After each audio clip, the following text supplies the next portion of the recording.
Are you tired of cluttered and disorganized dock on your Mac? Are you looking for a way to make it easier to find and access the apps you need in macOS?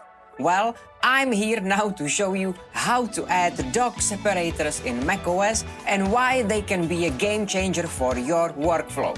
Dock separators can help you keep track of your frequently used macOS apps, making it easy to see at a glance which apps you use the most. This can be especially helpful if you are someone who frequently switches between different projects or tasks. Imagine having, for example, all your work-related apps together, all your productivity apps together, all your entertainment apps together, all your communication apps together, and so on. It will make your life so much easier. By grouping similar apps together with separators, you can quickly and easily find what you're looking for without having to hunt through a cluttered dock. This can save you valuable time and make you more productive. To add dock separators in macOS is actually quite simple. I will show you how to do it on my Mac Studio inside of macOS Ventura, but it works across many macOS versions back in time.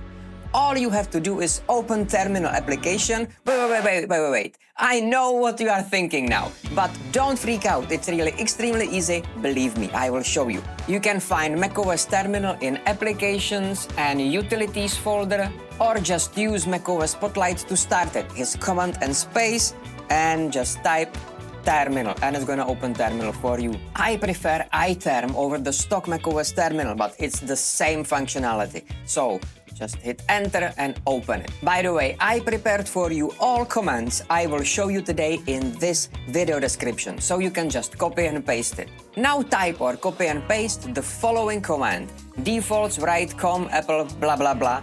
Hit Enter. Now type in command kill all dock, which restarts the dock and lets you apply the changes without the need of logging out or rebooting your Mac.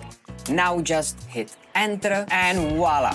This will add standard size separator to your dock, which you can find now on the right side of the dock. It's here.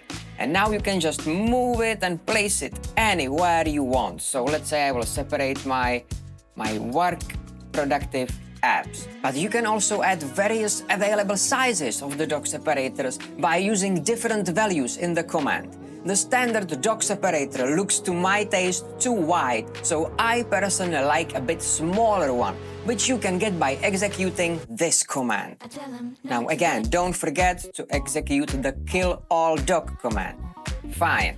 So as you can see, now I have a smaller dock separator, so you can just move it anywhere you want.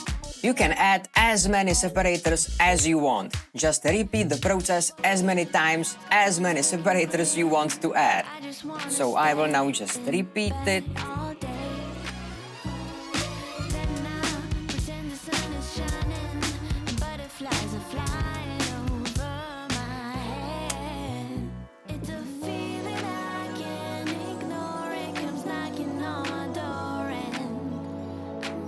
But what about if you don't want some specific macOS dock separator anymore? Again, it's super simple.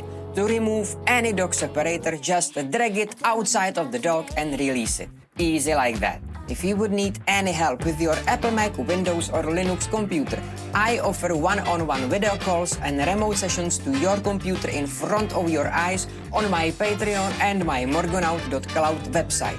You can book a live meeting with me in just few clicks. Take advantage of this limited offer. Adding dock separators to macOS can make your dock look more organized and make it easier to find and access the apps you need.